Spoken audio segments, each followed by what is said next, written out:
It's Nolan. Now, before we get started, make sure y'all hitting that like button. Make sure y'all sharing it on your respective platforms. Let somebody know what we're doing today. Now, let's get into the show.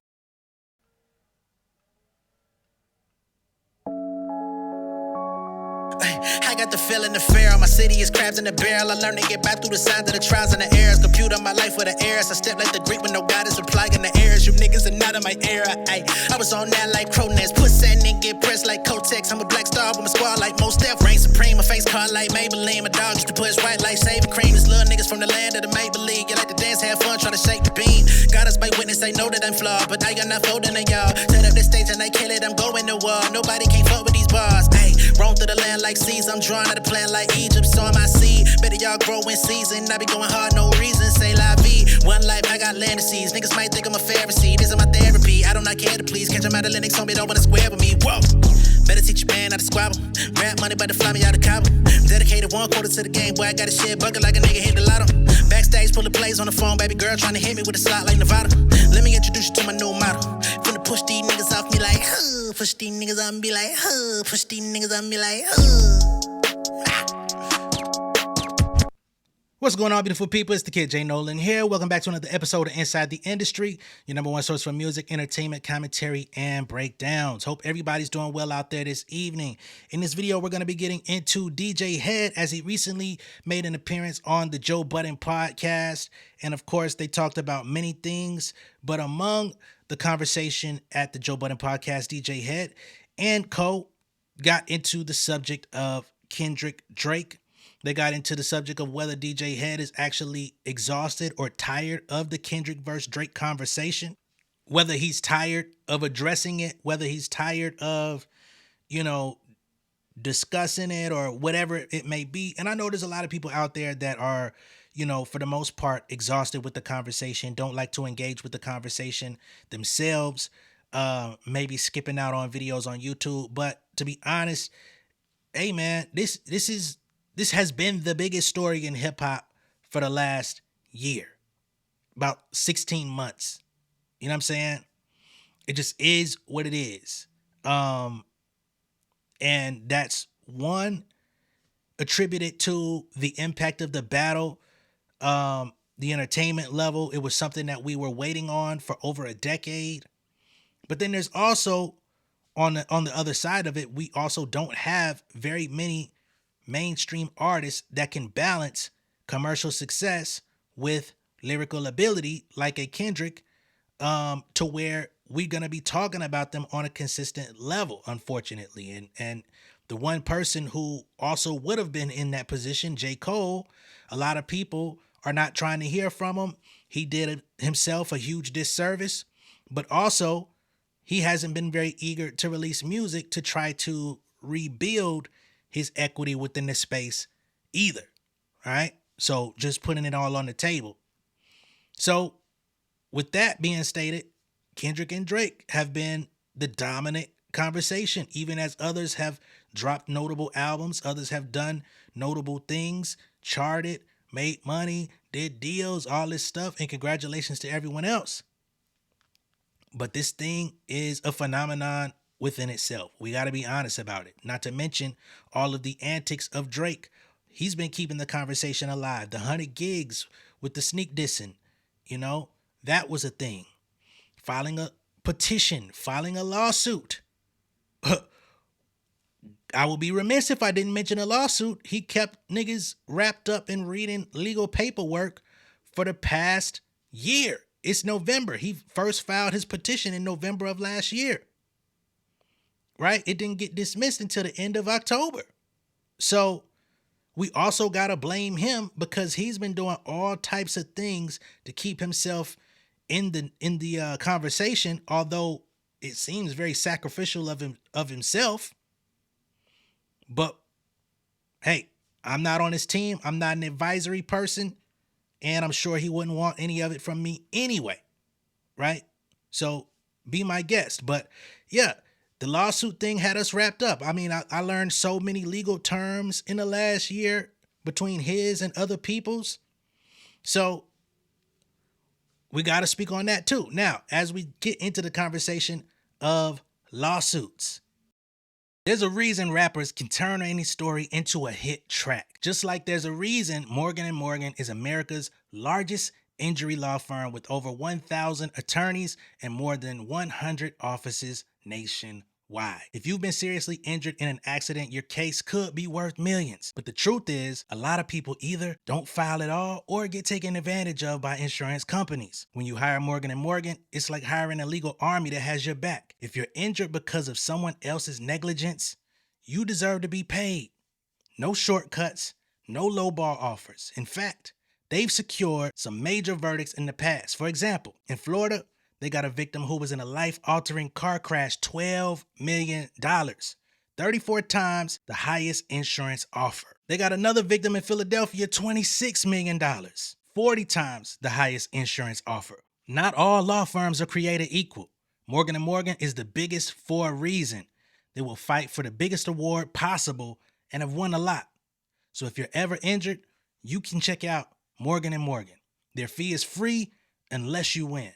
That's right, no upfront costs. They only get paid if you get paid.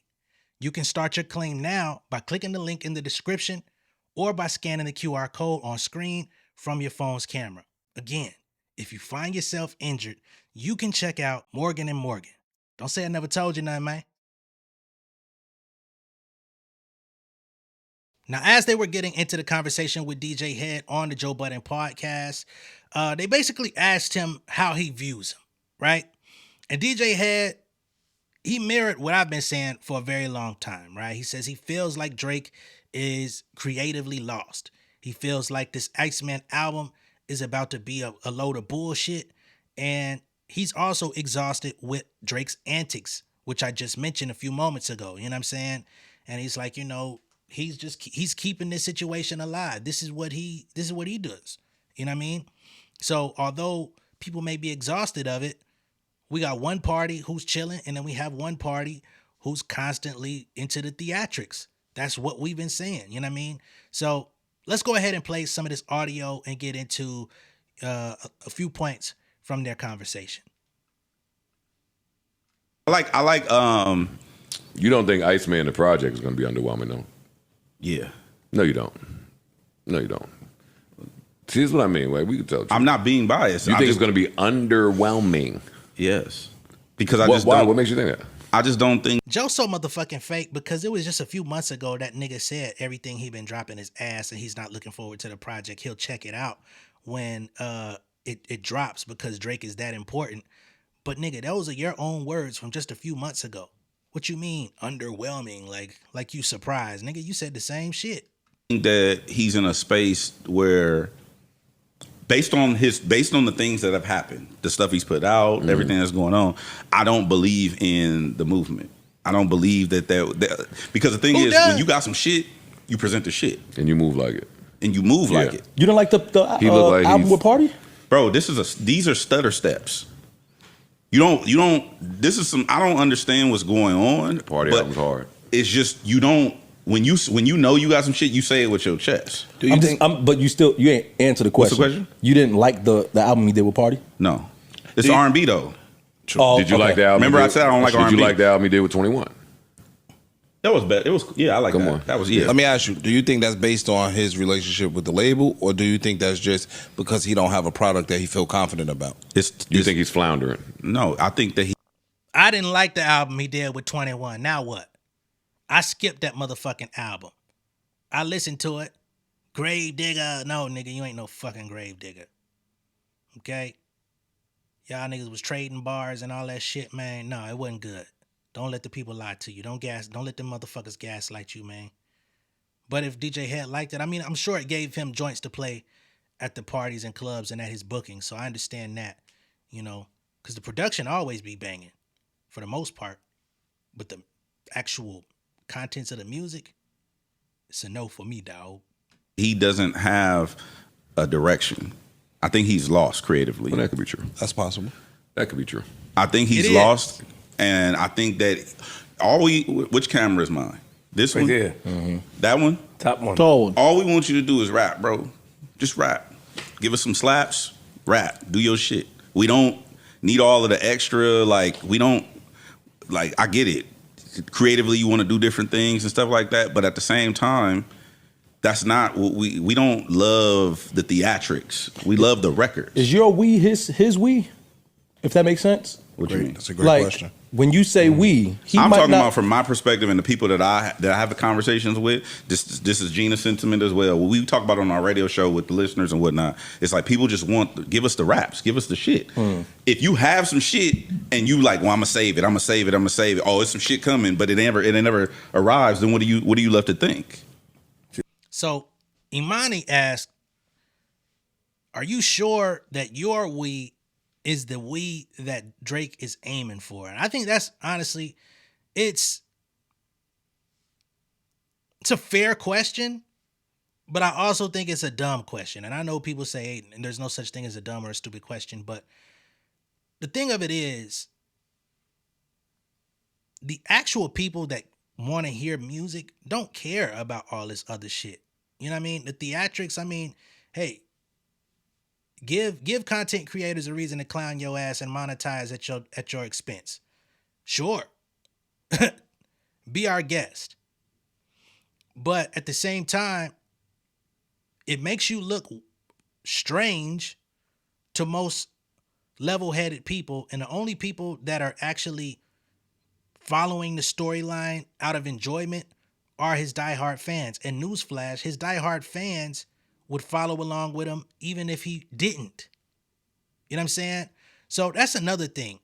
And from time to time, I get people who jump in the comments and they want to be contrarians or whatever, or maybe they're truly Drake fans, who knows? But it's like, bro, let's not act like you really enjoy this nigga antics. You follow along because you have to. You know what I'm saying? This is who you've become accustomed to following, therefore it's expected. But if that nigga didn't do that, he would make y'all as fans look so much better, because he would stop making y'all look like idiots just holding on to a nigga waiting on some jizz. Like, just for real. So I agree with DJ Head. Like, if you got, and really, honestly, in my heart of hearts, I don't care to hear the fucking Iceman album. You know what I'm saying? You've done your thing out here. You were placed at the head of the pack. You did your big one. You sold your $1 million in a week, or your 700,000 in a week. You know what I mean? You had your feature run. You had your moment where people felt like you were putting on artists. You know, you've done supposedly all the records. But even that is now in question. You're going through your Barry Bonds moment, because now people are looking at it and saying, hey, what the fuck is up with this 300 billion streams of fakeness going on in just the last 5 years? So, yeah, I don't think there's anything that you're going to do on Iceman that we haven't heard on the last 15 years. You're not going to reinvent the wheel. You're not going to all of a sudden become a better MC. You're not going to wake up with new stories to tell that you haven't told us. You've been telling us the same stories, just repackaged for the past 15 years. So there's not anything that's going to be all that interesting to talk about or to take away from it or to learn about this nigga anyway. Right? Now, again, I've been saying it for over a year. If Drake were to somehow go in the studio and get introspective and take accountability and really be human with his music, I think, yeah, his fans are going to say, no, we don't need that. We don't need that. When he does that, people don't really support him like that anyway. But I bet you if he did do that, that would be y'all ace in a hole to say, see, y'all say he has no substance in his music. Here he goes. And in real time, you don't even really want that shit. Just teasing. Plus, to Ish's point, he brought up the label thing. That's bullshit propaganda too. The labels, I said this over and over again for the last year and a half. The labels don't give a fuck. You can probably attest to it. If they got some shit, they want to put the shit out because they want to make money. They don't actually give a fuck who they make money off of, how they make money off of it. They don't give a fuck. No, that's Park's sentiment. I disagree. That's my sentiment. That's Park's sentiment. Okay, I disagree with that. Yeah. If putting a product out, helps him towards his goal of getting released or removing himself from the label, then I would want to extend it and not put it out. Like, I would want to almost damn near step on what you're going to do. Not just that, if I know you trying to leave me alone, I'm going to step on your shit. That's what I said. Yeah. Okay, We see it in basketball all the time. the Golden State Warriors was damn near sitting Kaminga.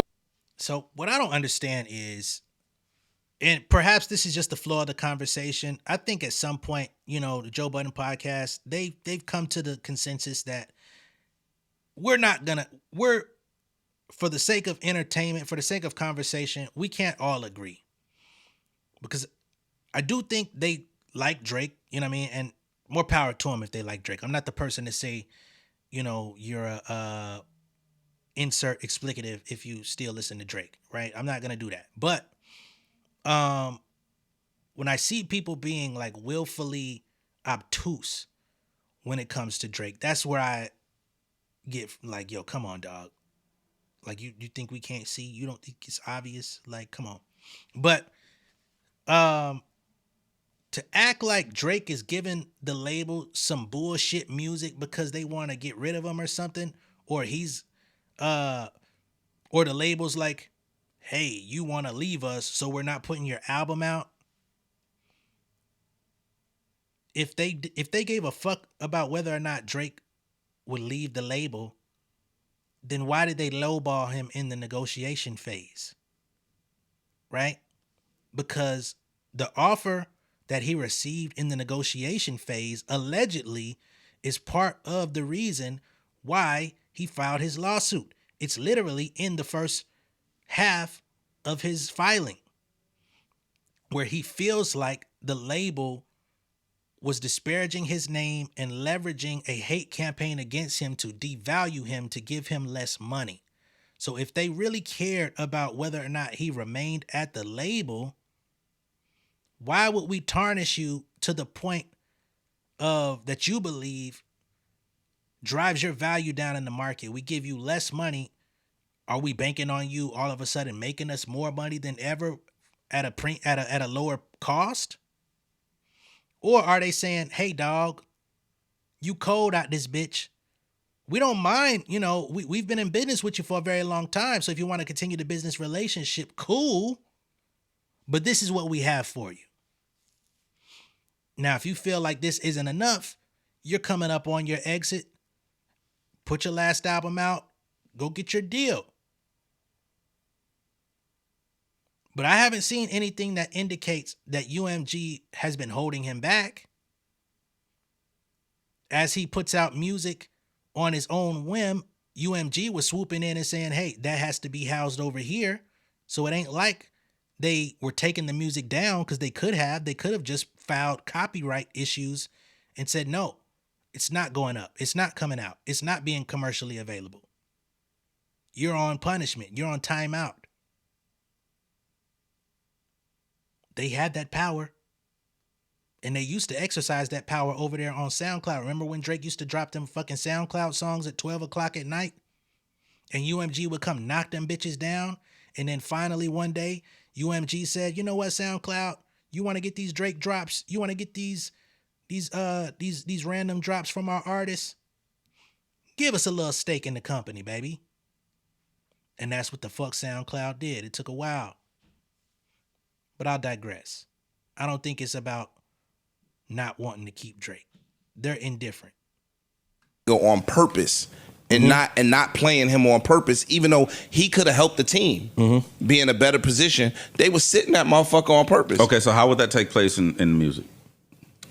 If I know you want to leave, let's say, because I'm not the biggest whatever the scenario, music guy, but business, right?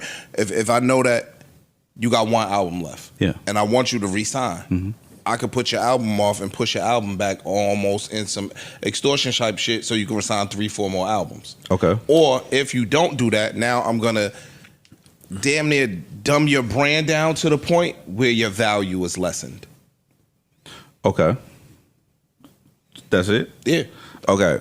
So that only makes sense if you don't want the thing to be a same or greater value once you why would you want your product to be diminished? You still have to make money off of this project. Yeah, but they so big that they'll bite their nose and spite their face. I still got your old catalog that's moving units through the wazoo. The niggas the most. And if they were trying to control Drake, don't you think they would have made him back out of that battle?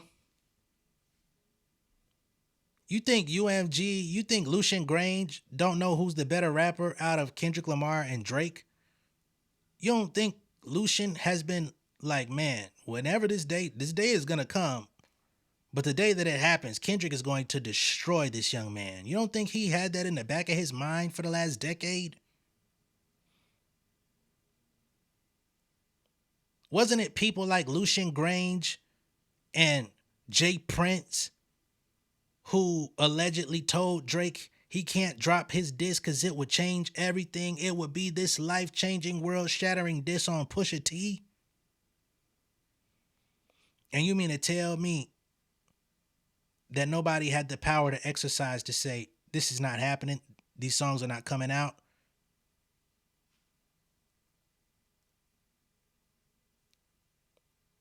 If they wanted to bench him? They saw the commercial viability for both of their acts. They went through with it. He probably could have dropped his album last year, but because he was in a negative space, he didn't like what was going on. He didn't like that Kendrick was getting all this promotion for Not Like Us. He didn't like that Kendrick was able to go out and do the pop out and bring out all of those LA artists and basically stomp on his fucking grave. He didn't like the fact that Kendrick was getting advertisements for Not Like Us. You know what I'm saying? He didn't like that the Not Like Us music video depicted what it did and all of the different imagery that was going on in it. He felt personally affected and offended. So he then says, well, if y'all are doing this for him, if y'all are backing him at my expense, then you're not going to get my material. And therefore, he started trying to release his material through the 100 gigs. And then they came and snatched that shit up. That's what happened. Let's be fucking clear. Anyway. Stream nigga every fucking month, every year. You get what I'm saying? So we still making money. To Ish's point, we are saying there's a possibility that the label could be looking at him in a similar manner that you are. A kid without direction that's lost his identity, whose better days are behind him. So we can end this. We don't have to pump a whole bunch of marketing dollars. We don't have to do what we did before. We own all the old shit. That's when it was popping. Now, and you sued us, we mad. Who knows? That's what we're saying. Don't have to go one way. No, I can see that. Everything's a possibility. Yeah. What I'm saying is, to me, that doesn't make the most business sense. There you go. Okay. It doesn't make business sense. For the short term. No, it doesn't make business sense. It don't make business sense across the board. But a lot of times businesses, we forget sometimes that, especially when a business is huge, right? Mm-hmm. We think that every single dollar matters. Sometimes punishing you for jumping up to bite the hand that we look at that feeds you is worth it. We so big. If Universal makes another $50 million, you think they know it? Yeah. In this climate, they do. Universal is 85, 65, whatever, 75% of the music business. Of the market. Y'all keep bloating that. They have like 35% share of the music industry, something like that. You keep doubling it. Anyway, that's what DJ Head had to say. You know what I'm saying? He said the album gonna be underwhelming, aka trash. Said Drake is lost. You know what I'm saying? And he gave pushback on this idea that Drake is some suffering artist who can't put his music out, and UMG is just putting him on the sidelines like Willie Beeman is ready to come in or some shit, you know. But I wish DJ Head would have at least, I don't know when this was recorded, but I wish he would have at least addressed the Doechii shit with them niggas. You know, I know DJ Head ain't necessarily TDE. He's his own entity or whatever, although he is closely associated with them. But I wish that would have occurred as well. Now, I haven't seen the entire 3-hour interview, so maybe he did, but I haven't seen that particular piece circulating. You know what I mean? At least address the elephant in the room, because people looking at you like, damn, nigga, you gonna go sit down with them niggas after some of the shit that they been on towards your peoples? Saying Kendrick is winning too much. Where's that? Where's that pushback? You know? But of course, I know DJ Head ain't trying to be all confrontational and come in acting like he got thug life tatted on his chest or nothing. But the optics, man. Sometimes you just gotta look out for the optics. Just like going on Rory and Mal was a set of optics, but at least it was a debate where you could address things head on and give your perspective in a way that was going to challenge the other person. All right. But let me know what y'all think of all this down below in the comments. Be sure to like and share this video. If this is your first time seeing me on YouTube, go ahead and subscribe to the channel, become an insider. I will catch y'all on the next one. All right. Peace.